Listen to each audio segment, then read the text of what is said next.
I heard a phrase recently that really, really resounded with me.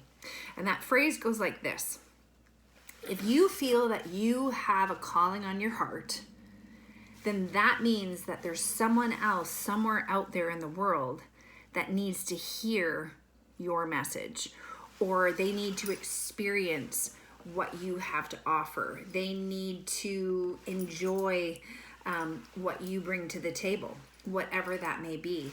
So, what I want to say to you is that if you've had an idea, if you've had a thought, I want you to pull on that thread. I want you to share that with, whether it's a friend, whether it might be a business advisor, maybe it's a cousin, an aunt, anybody. I want you to share that, because there's a reason why it keeps coming up for you. There truly is.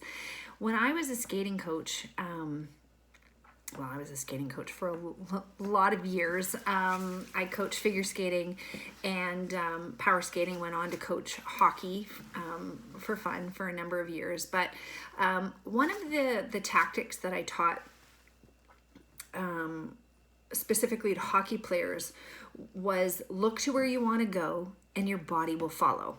So I used to literally, I'd call the players over and I'd pick one kid out of the crowd. And this was back when you could actually still, touch players.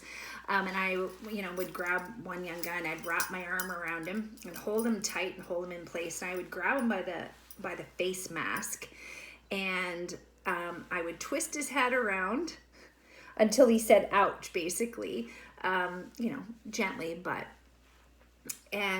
and then what I would do is I would let go of his body, and the body would actually start to turn to catch up with his head.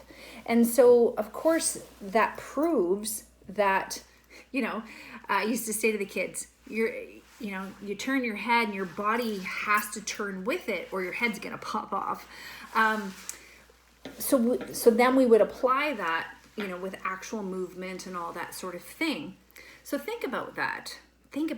You have this vision. You have this idea. Look towards it. Go towards it. Go after it. Everything else will fall in place. It really, really, really will. And like I said, it's because somebody needs to hear what you have to offer. They're crying for it. They're looking for it. So I want you to trust that instinct in you and go after it. We recently, a whole 3 weeks before COVID, opened a sandwich shop. And it was a little dream. I have a food background, and my husband and I, when we really sat and we talked about what we missed about, what we used to do, what kept coming up for us over and over and over again was the connection with people over food. And the more we dreamed and the more we talked, sandwiches just kept coming to light. And out of that vision, Red & Co. was born. And we don't know what we're doing. We're not chefs, we're not cooks, but we came at it from a different heart. We came at it from a different vantage point. And, I could see it, I could feel it, and, I looked towards it and I went for it. We went for it. And geez, if we can do it, you can do it as well. So there was one other coaching analogy I used to use a lot, and I refer to it as one good push. Okay, one good push. So I used to line. This was typically with the pro, junior and pro level players I used to work with, because they'd come to the ice with a lot of machismo, and they didn't want to hear from the chick. They really didn't. So I used to line them up on the goal line, and I used to say, whenever you're ready, in your own time, I just want you to take one good push, and I want you to see how far you can glide down the ice. So they'd, get all, flexy and whatnot, and they'd take their push. And they were usually like kind of this wobbling mess. And the furthest any player ever made it was to the second blue line, which is about 3/4 of the way down the ice.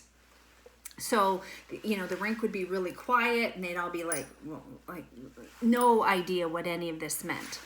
So I was still back on the goal line, and so they would all kind of turn, and they'd be looking at me, waiting for me to say something. So I would, set up, and then I would take my push, and I would literally glide from end to end. So I would bypass every single one of these big macho hockey players. And ultimately, what it comes down to is it's not about strength. It's not about any of those things. It's about your patience. It's about riding it out, and it's about your steady path, keeping your eye on the prize, and just staying the course. That's really all it's about.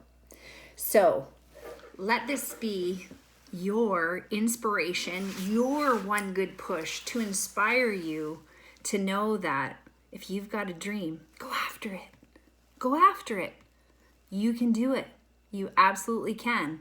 Somebody needs what you have to offer.